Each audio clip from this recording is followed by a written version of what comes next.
Secara hukum, agama apapun orangnya, kalau menghina agama lain itu kejahatan. Dan akhirnya dibuatlah laporan, langsung ditanggapi, karena untuk menjaga kerukunan beragama, menegakkan hukum dan keadilan. Ingat dan konsisten dengan pernyataan Anda bahwa Anda mengatakan apapun agamanya, kalau ia menghina, melecehkan, dan menista sesembahan orang lain, itu adalah sebuah kejahatan yang harus diproses secara hukum. Lalu bagaimana dengan ustadz yang satu ini yang terus-menerus membahas kitab suci agama lain di dalam masjid? Anda mempolisikan juga? Ini videonya. Kita coba tes energi dalam rangka pembuktian agama siapa yang benar. Coba abang tangan begini, lurus begini. Nanti saya akan tekan tangan abang ke bawah, tapi tolong ditahan, pakai energi yang sekuat-kuatnya, dengan tenaga yang paling kuat. Siapa yang kalah? Apakah saya mampu menurunkan tangan beliau ya? Hitung, 1, 2, 3.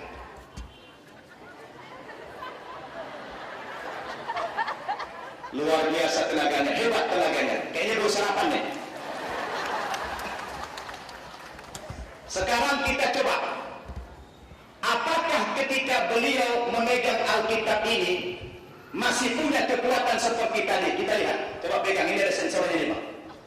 Pegang tangan kanan, pegang gini, tangan kiri, ya, tangan kiri pegang gini, tangan kanan begini. Ya, seperti tadi lagi. Kalau tadi waktu masih kosong Bapak Ibu, energinya sangat kuat sekali.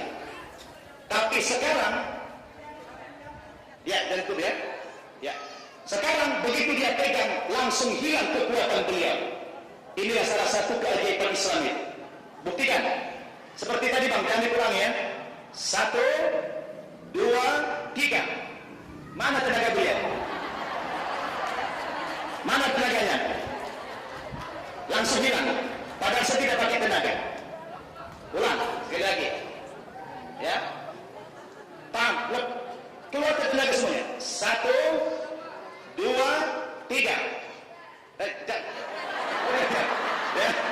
1, 2, 3. Subhanallah. Sekarang pegang Quran. Pegang Al-Quran. Sama, ini sensornya ada juga. Seperti tadi, jangan ada yang berubah. Abang lama lagi seperti tadi. Ya. 1, 2, 3.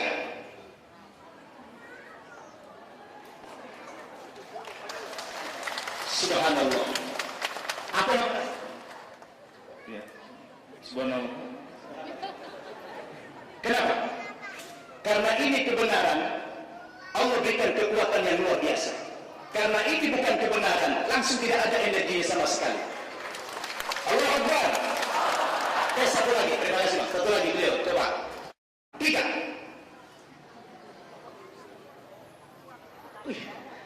Sakit tangan saya Pak. Sama ya.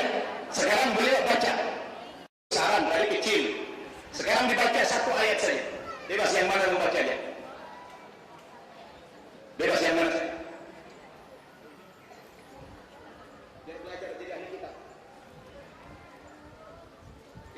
Kata musuh, aku akan mengajar, akan mencapai mereka, akan membagi-bagi jarak. Cukup. Dibaca pun langsung hilang energinya. Letes lagi seperti itu Bang. Jangan ada di rumah lagi. Keluarkan tenaganya. 1, 2, 3. Lagi, Ustaz. Lagi, oke. Tahan ya. Ya. 1, 2, 3. Iya. Hilang langsung. Coba baca Al-Fatihah. A'udzubillahi minasyaitonir rajim. Bismillahirrahmanirrahim. Alhamdulillahirabbil alamin arrahmanir rahim. Cukup. Bertadi. Tahan lagi. 1, 2, 3.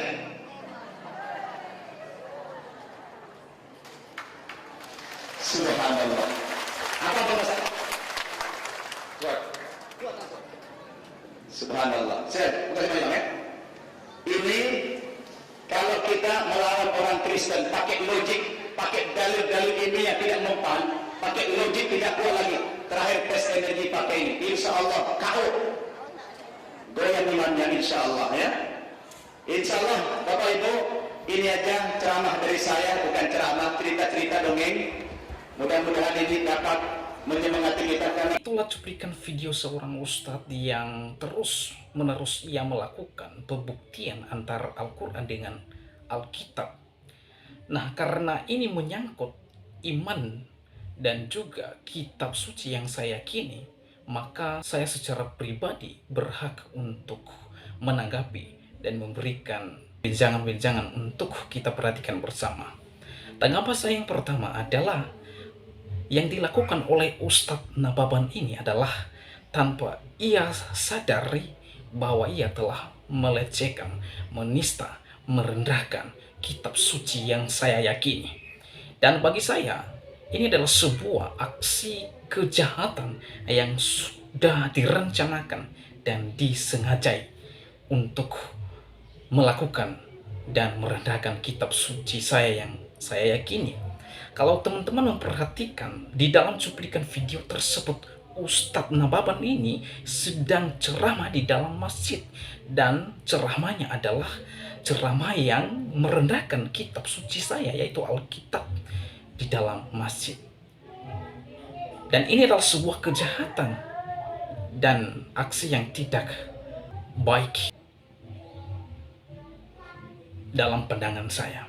Sebagaimana yang disampaikan oleh Koh Hani Kristianto, bahwa apapun agamanya, apapun latar belakang agamanya, kalau ia menghina sesembahan agama orang lain, apalagi kitab suci agama orang lain, itu adalah sebuah kejahatan menurut Hani Kristianto. Oleh sebab itu, saya juga menunggu dan melihat bukti dan kekonsistensi ucapan Koh Hani Kristianto untuk mempolisikan ustadz ini. Ya, bukan hanya juga orang Kristen yang Anda polisikan, karena beberapa orang Kristen yang melakukan pelecehan terhadap agama Islam, dan salah satu Koh Hani Kristianto ini adalah orang yang mempolisikan orang-orang yang melakukan kejahatan terkait dengan agama sesembahan orang lain. Dan sekali lagi saya menunggu bukti dan juga kekonsistensi ungkapan Anda di dalam mempolisikan Ustadz Nababan ini, karena Ustadz ini sudah keterlaluan. Ia terus-menerus melakukan pembuktian melalui kekuatan energi terhadap kitab suci saya, yang dimana di dalam mengkaji kitab suci saya tidak seperti itu. Dan orang ini kalau tidak diproses, maka ia terus-menerus melakukan hal yang sama. Itu yang pertama. Dan yang kedua, yang dilakukan oleh Ustadz Nababan ini terhadap kitab suci saya adalah merupakan pembuktian dungu, bahkan pembuktian yang tidak ada sama sekali muatan teologis dan akademiknya. Dan di sini tidak ada sama sekali kaitannya dengan akademik, dan secara teologis sama sekali tidak ada muatan teologis terkait dengan pembuktian Ustadz ini. Ya, itu yang kedua. Dan yang ketiga, sangat disayangkan teman-teman bahwa audiens yang mendengarkan dia, kalau saya melihat lebih dari ratusan orang yang ada di dalam masjid itu, tidak ada sama sekali yang cerdas untuk mengkritisi adegan yang dia tunjukkan. Saya melihat semua audiens mendukung dan tepuk tangan, bahkan berteriak untuk mendukung Ustadz ini. Jangan-jangan mereka ini sudah sepakat untuk melakukan adegan dan aksi yang konyol untuk merendahkan kitab suci saya. Maka oleh sebab itu, kembali pada pernyataan Koh Hani Kristianto, apakah orang ini, Ustadz ini, Anda juga mempolisikan dia? Sekali lagi saya menunggu konsistensi Anda di dalam pernyataan Anda ini. Dan yang keempat, adegan dan aksi yang dilakukan oleh Ustadz ini adalah merupakan sebuah settingan, ya, settingan sudah di-setting terlebih dahulu. Tujuannya tidak lebih dari pada untuk merendahkan iman dan kitab suci kekristenan. Secara pribadi saya tersinggung dengan aksi Anda, karena Anda merendahkan kitab suci yang saya imani. Lalu sementara Anda mengontak-atik di depan publik. Sekali lagi untuk itu, saya menunggu bukti dan kekonsistensi Kohani Kristiano untuk melakukan dan membuktikan pernyataannya bahwa orang ini harus dan wajib dipolisikan. Ya. Kiranya video ini memberkati kita semua. Tuhan Yesus memberkati.